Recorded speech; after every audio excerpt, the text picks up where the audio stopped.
Uttar Pradesh highlight 2020 के part 2 के video में आपका हार्दिक स्वागत है।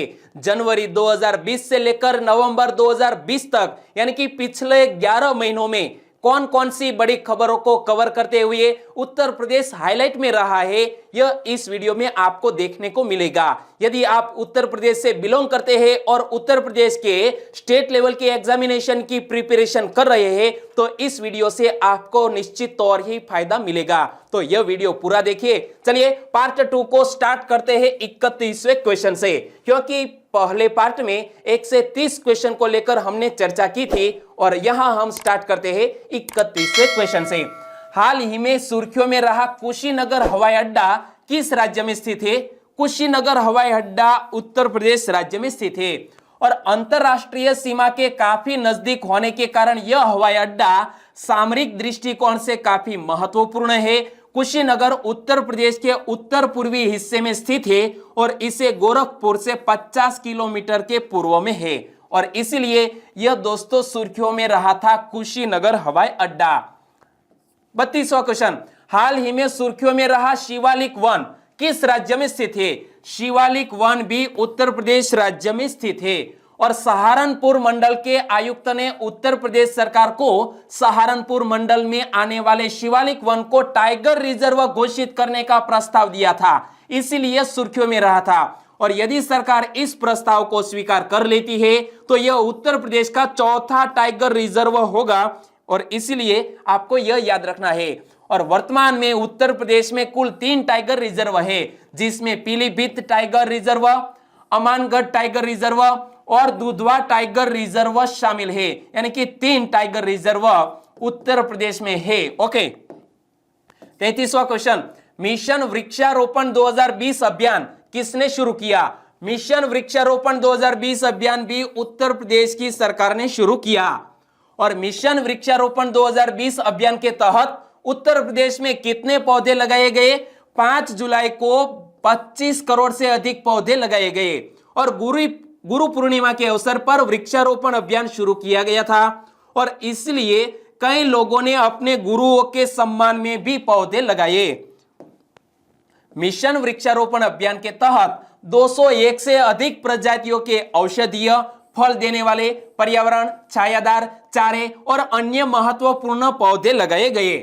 34वां क्वेश्चन, हाल ही में सुर्खियों में रहा कर्दमेश्वर महादेव मंदिर किस शहर में स्थित है?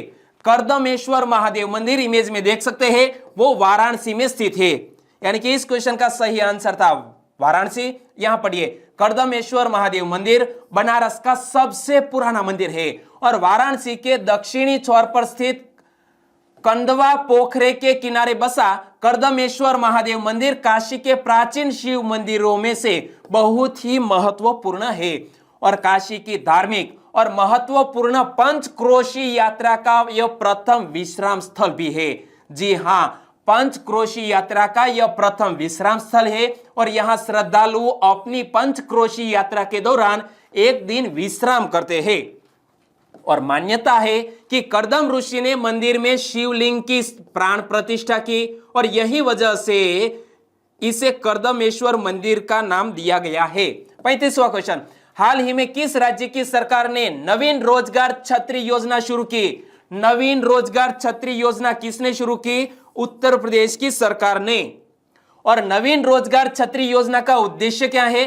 अनुसूचित जातियों के सर्वांगीण विकास के लिए यह योजना लॉन्च की गई और उत्तर प्रदेश सरकार लोगों को आत्मनिर्भर बनाने के लिए वित्तीय मदद भी बढ़ा रही है। 36वां क्वेश्चन, योगी आदित्यनाथ ने किस शहर को स्वच्छ और खूबसूरत शहर बनाने के रूप में विकसित करने की घोषणा की? अयोध्या शहर को, भगवान श्री राम की नगरी अयोध्या को स्वच्छ और खूबसूरत शहर के रूप में विकसित करने की योगी आदित्यनाथ जी ने घोषणा की। योगी आदित्यनाथ ने अयोध्या में राम मंदिर का निर्माण शुरू होने वाले दिन यानी कि 5 अगस्त को अपने अपने घरों में 24 घंटे राम कीर्तन करने की भी अपील की। उन्होंने भगवान राम, लक्ष्मण, भरत और शत्रुघ्न की मूर्तियों को नए चांदी के बने आसन पर भी स्थापित किया और योगी आदित्यनाथ ने कहा है कि राम की नगरी अयोध्या को एक शानदार, स्वच्छ और खूबसूरत शहर के रूप में विकसित किया जाएगा, जो कि पर्यटन का एक आकर्षण केंद्र भी बनेगा। 37वां क्वेश्चन, युवाओं के लिए कौशल विकास और रोजगार सृजन के लिए 3 महत्वाकांक्षी योजना किसने शुरू की? युवाओं के लिए कौशल विकास एवं रोजगार सृजन हेतु उत्तर प्रदेश की सरकार ने 3 महत्वपूर्ण योजना को लॉन्च किया। इसमें एक है कौशल सतरंग योजना, यानी कि कौशल सतरंग में 7 घटक होंगे जो युवाओं को अवसर प्रदान करेंगे। दूसरी योजना का नाम है युवा हब योजना। इसका उद्देश्य क्या? परियोजना की अवधारणा और संचालन के 1 वर्ष के लिए वित्तीय मदद करके हजारों कुशल युवाओं को रोजगार प्रदान करना। और तीसरी योजना का नाम है मुख्यमंत्री अप्रेंटिसशिप योजना। और मुख्यमंत्री अप्रेंटिसशिप योजना राज्य के युवाओं को 2500 रुपये का वजीफा प्रदान करेगी। 38वां क्वेश्चन, अस्थाई मंदिर में राम लल्ला को किसने विराजमान कराया? अस्थाई मंदिर में राम लल्ला को विराजमान कराया है उत्तर प्रदेश के मुख्यमंत्री योगी आदित्यनाथ ने। और राम लल्ला तीनों भाइयों भरत, लक्ष्मण, शत्रुघ्न और हनुमान जी के साथ अस्थाई मंदिर में विराजमान हुए। वैदिक मंत्र उच्चारण के साथ राम लल्ला की अस्थाई मंदिर में भव्य आरती हुई। मुख्यमंत्री योगी आदित्यनाथ ने राम लल्ला को 11 लाख रुपए का चेक भी सौंपा। और राम जन्मभूमि तीर्थ क्षेत्र ट्रस्ट के महामंत्री कौन है? चंपत राय। 39वां क्वेश्चन, बीज नाम के सीड बॉल किसने विकसित किए हैं? दोस्तों, आईआईटी कानपुर ने बीज नाम के एक सीड बॉल विकसित किए जिसे आप कहीं भी फेंकते हैं तो बारिश होने पर यह पेड़ बन सकता है। तो मानसून का सीजन है और उसको दूर से फेंकेंगे तो वहां भी ये गिरेगा जहां पर बरसात के साथ कांटेक्ट होने में ये बीज उग जाएगा। और इसकी बहुत ही कम कॉस्ट रखी गई है, करीब कितनी? 3-4 रुपये यह सीड बॉल की कीमत है। और बीज नाम के सीड बॉल से लोगों के लिए रोजगार के अवसर भी पैदा हुए हैं। बीज का विकास आईआईटी कानपुर की एक startup company Agnis waste management private limited ने किया है। और बात करते हैं उत्तर प्रदेश की, तो और भी क्वेश्चन। उत्तर प्रदेश में महत्वपूर्ण औद्योगिक नगर किससे माना जाता है? कानपुर को। कानपुर किस नदी के दक्षिणी तट पर बसा हुआ है? गंगा नदी के दक्षिणी तट पर। और कानपुर का मूल नाम क्या है? कान्हपुर। और इसका उपनाम है विश्व की लेदर सिटी। कानपुर को वर्ल्ड की लेदर सिटी भी कहा जाता है। 40वां क्वेश्चन, फ्लिपकार्ट ने किस राज्य की सरकार की 1 डिस्ट्रिक्ट 1 प्रोडक्ट योजना के साथ एक समझौते ज्ञापन पर हस्ताक्षर किए? फ्लिपकार्ट ई कॉमर्स कंपनी ने दोस्तों उत्तर प्रदेश सरकार की 1 डिस्ट्रिक्ट 1 प्रोडक्ट योजना के साथ एक समझौते ज्ञापन पर हस्ताक्षर किए। और यह एमओयू 1 डिस्ट्रिक्ट 1 प्रोडक्ट योजना के तहत कारीगरों, बुनकरों और शिल्पकारों को फ्लिपकार्ट समर्थ पहल के दायरे में लाएगा। और इस समझौते की मदद से यूपी के इन सीमित क्षेत्र वाले समुदायों को अपने विशेष उत्पादों और शिल्प को देश भर के लाखों ग्राहकों तक पहुंचाने में भी मदद मिलेगी। 41वां क्वेश्चन, निम्न में से किस जिले के मुस्लिम कलाकार द्वारा बनाई गई बांसुरी दुनिया भर में मशहूर है?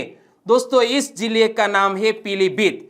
पीलीभीत जिले के मुस्लिम कलाकारों द्वारा बनाई गई बांसुरी पूरे विश्व में प्रसिद्ध है। और तराई इलाके का पीलीभीत जिला बांसुरी बनाने के लिए विख्यात है। और जन्माष्टमी के आयोजन के लिए पीलीभीत के मुस्लिम कलाकारों की बनाई गई विशेष बांसुरियां मथुरा भेजी गई। और इस राज्य सरकार द्वारा महत्वाकांक्षी एक जिला एक उत्पाद योजना के तहत जिले के उत्पाद के तौर पर भी चुना गया है। और पीलीभीत के मुस्लिम कलाकारों द्वारा बनाई गई भगवान श्री कृष्ण की बांसुरी जन्माष्टमी समारोह का एक विशेष आकर्षण भी है। 42वां क्वेश्चन, हाल ही में एक नई इलेक्ट्रॉनिक्स विनिर्माण नीति का अनावरण कहां किया गया? एक नई इलेक्ट्रॉनिक्स विनिर्माण नीति का अनावरण उत्तर प्रदेश में किया गया है। कहां पर? उत्तर प्रदेश में। और इलेक्ट्रॉनिक्स विनिर्माण नीति का उद्देश्य क्या है? उत्तर प्रदेश राज्य को एक वैश्विक इलेक्ट्रॉनिक्स हब बनाना। और राज्य सरकार की इस नीति का लक्ष्य आगामी 5 वर्षों में 40,000 करोड़ रुपए के निवेश को आमंत्रित करना और 4 लाख प्रत्यक्ष रोजगार सृजित करना है। ओके। 43वां क्वेश्चन, हाल ही में उत्तर प्रदेश सरकार ने किस उद्देश्य से इजराइल के साथ साझेदारी की है? दोस्तों, उत्तर प्रदेश ने बुंदेलखंड जल संकट को हल करने के लिए इजरायल देश के साथ साझेदारी की है और हस्ताक्षरित सहयोग की योजना के अनुसार दोनों सरकारें भारत इजरायल बुंदेलखंड जल परियोजना पर जल उपयोगिता के क्षेत्र में सहयोग करेगी और भारत इजरायल बुंदेलखंड जल परियोजना के 3 घटक हैं: जल संरक्षण, जल कुशल परिवहन, कृषि के लिए उन्नत जल प्रयास। 44वां क्वेश्चन, मेजर ध्यानचंद विजय पथ योजना किसने शुरू की है? मेजर ध्यानचंद, जिसे हम हॉकी के जादूगर के नाम से जानते हैं, तो उनके नाम पर उत्तर प्रदेश सरकार ने मेजर ध्यानचंद विजय पथ योजना शुरू की है। और यह योजना क्या है?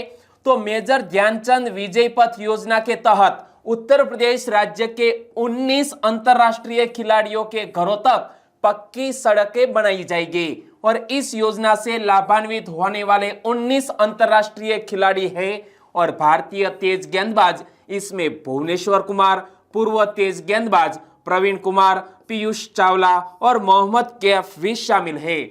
45वां क्वेश्चन, उत्तर प्रदेश के प्रथम मुख्यमंत्री एवं स्वतंत्रता सेनानी कौन थे?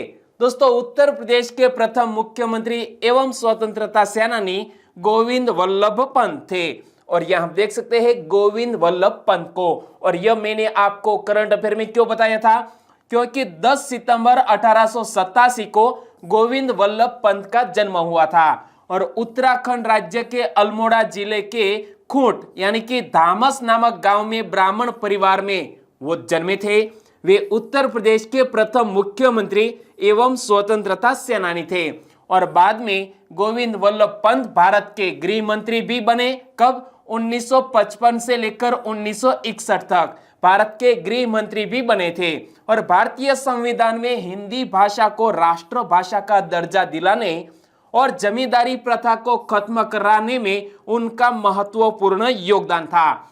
46वां क्वेश्चन, उत्तर प्रदेश के बाराबंकी में जैविक खाद्य प्रसंस्करण इकाई का उद्घाटन किसने किया? दोस्तों, उत्तर प्रदेश के बाराबंकी में जैविक खाद्य प्रसंस्करण इकाई का उद्घाटन हरसिमरत कौर बादल ने किया। यानी कि इस क्वेश्चन का सही आंसर था हरसिमरत कौर बादल और वो हमारी हरसिमरत कौर बादल खाद्य प्रसंस्करण उद्योग मंत्री थी, लेकिन अब दोस्तों नरेंद्र सिंह तोमर इस मंत्रालय के मंत्री बन गए हैं। ओके, और इस इकाई के माध्यम से 5000 किसानों को लाभ होगा। इसमें 50 करोड़ रुपए से अधिक का निवेश होने की भी उम्मीद है। कितने? 50 करोड़ से अधिक का निवेश।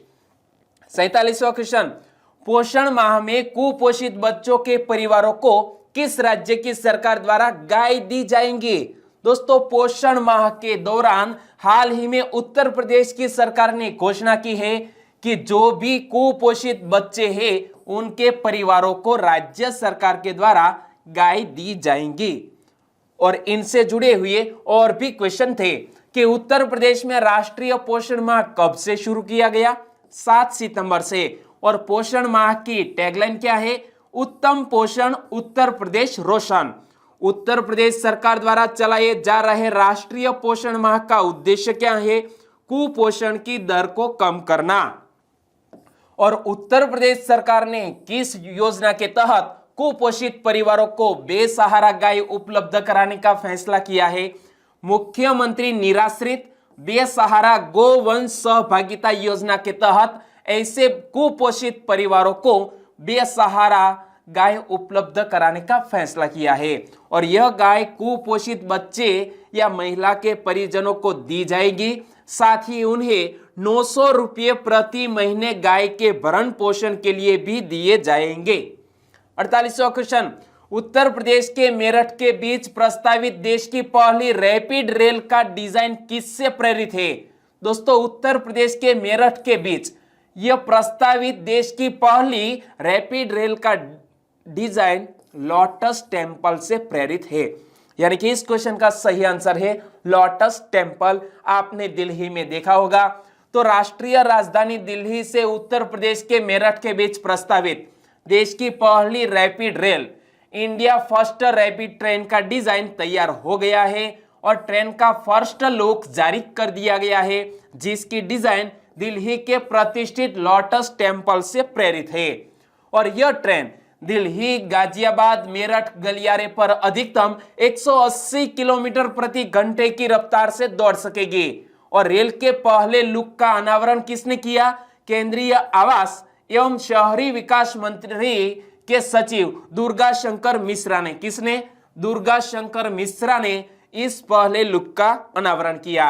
49वां क्वेश्चन, हाल ही में यू राइज नाम से एक एकीकृत पोर्टल की शुरुआत किसने की है? यू राइज नाम से एक एकीकृत पोर्टल की शुरुआत योगी आदित्यनाथ ने की है। वो उत्तर प्रदेश के वर्तमान मुख्यमंत्री। और यह यू राइज पोर्टल क्यों शुरू किया गया है? उत्तर प्रदेश में विद्यार्थियों को शिक्षण, करियर काउंसलिंग और रोजगार के बारे में मार्गदर्शन के लिए। और इस पोर्टल पर मौजूद ई कंटेंट, ई लाइब्रेरी और ऑनलाइन पाठ्यक्रम का फायदा राज्य के दूर दराज के क्षेत्रों में मौजूद छात्र भी उठा सकेंगे। और इसीलिए यू राइज नामक पोर्टल हाल ही में शुरू किया गया। मुख्यमंत्री योगी आदित्यनाथ ने यू राइज पोर्टल की शुरुआत कहां से की? तो उत्तर प्रदेश की कैपिटल लखनऊ से की है। और यह राष्ट्रीय शिक्षा नीति 2020 के बाद शिक्षा के क्षेत्र में एक बहुत बड़ा सुधार कार्यक्रम है। और उत्तर प्रदेश राष्ट्रीय शिक्षा नीति लागू करने के साथ साथ एकीकृत पोर्टल शुरू करने वाला देश का पहला राज्य भी है। 50वां क्वेश्चन, योगी आदित्यनाथ ने आगरा में निर्माणाधीन मुगल संग्रहालय का नाम किसके नाम पर रखने की घोषणा की? दोस्तों, आगरा में एक निर्माणाधीन मुगल संग्रहालय है और इसका नाम छत्रपति शिवाजी महाराज के नाम पर रखने की घोषणा की है। और यहां आप देख सकते हैं योगी आदित्यनाथ ने यह घोषणा की है कि यह मुगल संग्रहालय का नाम छत्रपति शिवाजी महाराज के नाम पर रखा जाएगा। तो योगी आदित्यनाथ बोले तो उत्तर प्रदेश के मुख्यमंत्री। और मुगल संग्रहालय की आधारशिला किसने रखी थी? तत्कालीन मुख्यमंत्री अखिलेश यादव ने जनवरी 2016 में इस मुगल संग्रहालय की आधारशिला रखी थी। और ताजमहल के पूर्वी द्वार के पास लगभग 6 एकड़ भूमि पर बनने वाले इस संग्रहालय का निर्माण मुख्य तौर पर मुगलों के समय के हथियारों, संस्कृति और पोशाक के बारे में पर्यटकों को अवगत कराने के लिए किया जा रहा है। और आगरा भारतीय राज्य उत्तर प्रदेश में यमुना नदी के तट पर स्थित एक नगर है और यह 1556 से 1648 तक मुगल साम्राज्य की राजधानी रहा। और ताजमहल मुगल बादशाह शाहजहां ने अपनी बेगम मुमताज महल की याद में बनवाया था। और आगरा का किला एक वैश्विक धरोहर स्थल भी है। 51वां क्वेश्चन, निम्न में से किस दो स्थानों के बीच IRCTC द्वारा तीसरी निजी ट्रेन हमसफर एक्सप्रेस चलाई जाएगी? दोस्तों, IRCTC के द्वारा तीसरी निजी ट्रेन हमसफर एक्सप्रेस वाराणसी और इंदौर के बीच दौड़ेगी। यानी कि इस क्वेश्चन का सही आंसर था वाराणसी और इंदौर। तो रेलवे बोर्ड के अध्यक्ष विनोद कुमार यादव ने कहा है कि IRCTC के द्वारा तीसरी निजी रेलगाड़ी इंदौर और वाराणसी के बीच चलेगी। इंदौर बोले तो मध्य प्रदेश और वाराणसी बोले तो उत्तर प्रदेश। 52वां क्वेश्चन, हाल ही में लखनऊ में स्पेशलिटी कैंसर अस्पताल का वीडियो कॉन्फ्रेंसिंग के जरिए उद्घाटन किसने किया? राजनाथ सिंह ने। राजनाथ सिंह का यह दोस्तों मताधिकार विस्तार है और लखनऊ में स्पेशलिटी कैंसर अस्पताल का वीडियो कॉन्फ्रेंसिंग के जरिए उद्घाटन किया है। किसने? राजनाथ सिंह ने। तो राजनाथ सिंह बोले तो हमारे वर्तमान रक्षा मंत्री और राजनाथ सिंह यहाँ के स्थानीय सांसद है। लखनऊ का स्पेशलिटी कैंसर अस्पताल कितने करोड़ की लागत से बनकर तैयार होगा? 850 करोड़ रुपए की लागत से यह दोस्तों कैंसर अस्पताल बनकर तैयार होगा। और यह अस्पताल टाटा कैंसर इंस्टीट्यूट मुंबई की तर्ज पर होगा। और इस अस्पताल के शुरू हो जाने से राज्य के लोगों को कैंसर के उपचार के लिए मुंबई, चेन्नई और दिल्ली जैसे शहरों में नहीं जाना पड़ेगा। और लखनऊ की बात करें तो लखनऊ को नवाबों के शहर के नाम से भी जाना जाता है। और भारत के सर्वाधिक आबादी वाले राज्य उत्तर प्रदेश की राजधानी भी है लखनऊ। और शहर के बीच से गोमती नदी बहती है जो लखनऊ की संस्कृति का हिस्सा है। और यहाँ आप देख सकते हैं दोस्तों, ये लखनऊ सिटी के सेंटर में से ये गुजरती है, उस नदी का नाम है दोस्तों गोमती नदी। 53वां क्वेश्चन, लखनऊ में महिला सुरक्षा अधिनियम सेफ सिटी प्रोजेक्ट का शुभारंभ किसने किया? सेफ सिटी प्रोजेक्ट का शुभारंभ आनंदीबेन पटेल ने किया है।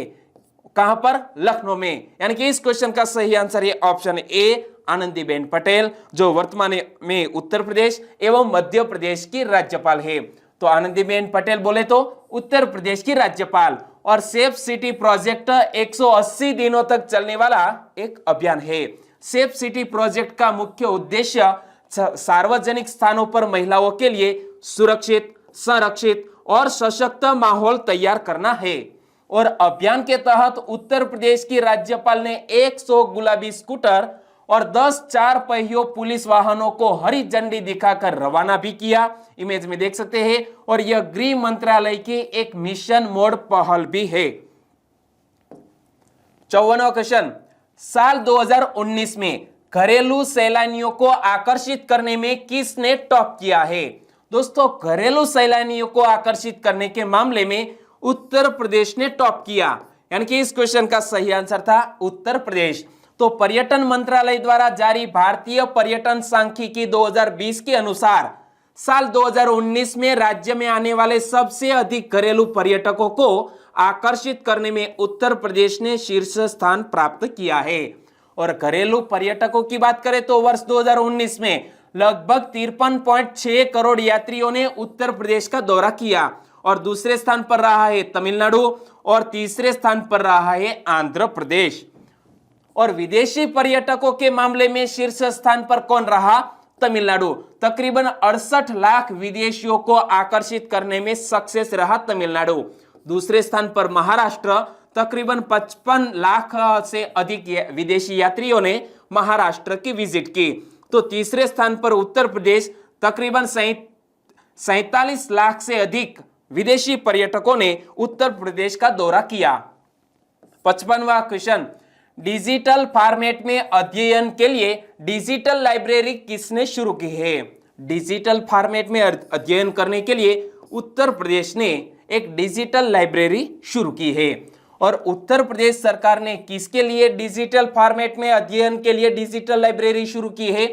कोविड-19 से निपटने के दौरान उच्च शिक्षा प्राप्त कर रहे विद्यार्थियों के लिए। और डिजिटल लाइब्रेरी का उद्घाटन किसने किया? राज्य के उप मुख्यमंत्री और शिक्षा मंत्री डॉक्टर दिनेश शर्मा ने। किसने? दिनेश शर्मा ने। और डिजिटल लाइब्रेरी की बात करें तो 134 विषयों की 35,000 से ज्यादा विषय सामग्री हिंदी और अंग्रेजी भाषा में मौजूद है। 23 विश्वविद्यालयों के लगभग 1,700 शिक्षाविदों ने योगदान दिया है।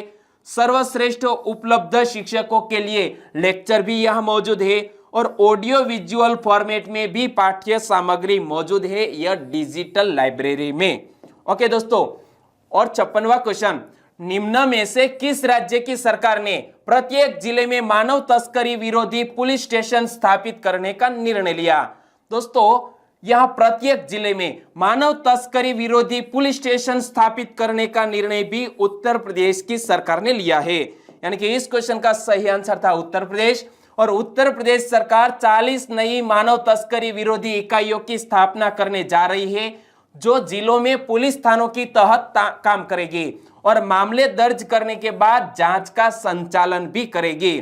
और इसी के लिए दोस्तों यहां आपने देखा कि इससे पहले राज्य में केवल 35 जिलों में मानव तस्करी विरोधी यूनिट के पुलिस स्टेशन थे, जो 2011 और 2018 में स्थापित किए गए थे। कहां पर? उत्तर प्रदेश में। और जब उत्तर प्रदेश की बात करते हैं तो उत्तर प्रदेश में हस्तिनापुर वन्यजीव अभयारण्य भी स्थित है, जिसका स्थान अमरोहा, बिजनौर, गाजियाबाद, मेरठ और मुजफ्फरनगर में। और इसकी स्थापना 1986 में हुई थी और प्राचीन शहर हस्तिनापुर के नाम पर रखा गया है इस वन्यजीव अभयारण्य का नाम। और पक्षियों की 350 से अधिक प्रजातियां यहां मिलती है। तो दोस्तों, कभी जब भी करंट अफेयर को लेकर क्वेश्चन आता है तो मैं हर बार कुछ नया जोड़कर आपके सामने रखता हूं, क्योंकि आपके ज्ञान में बढ़ोतरी हो। और हमारा यह जनवरी 2020 से लेकर नवंबर 2020 तक किन किन बड़ी खबरों को कवर करते हुए उत्तर प्रदेश हाईलाइट में रहा, यह पार्ट 2 आपने देखा। हमारा यह प्रयास आपको कैसा लगा? अच्छा लगा है तो लाइक करना मत भूलिएगा, और आपका कोई सजेशन है तो वो भी नीचे कमेंट सेक्शन में लिखिएगा। दोस्तों, इसी तरह और भी राज्यों के जनवरी 2020 से लेकर नवंबर 2020 तक और भी स्टेट के वीडियो लेकर मैं आपके सामने आऊंगा। ओके, आपका दिवस शुभ रहे। टेक केयर एंड जय हिंद।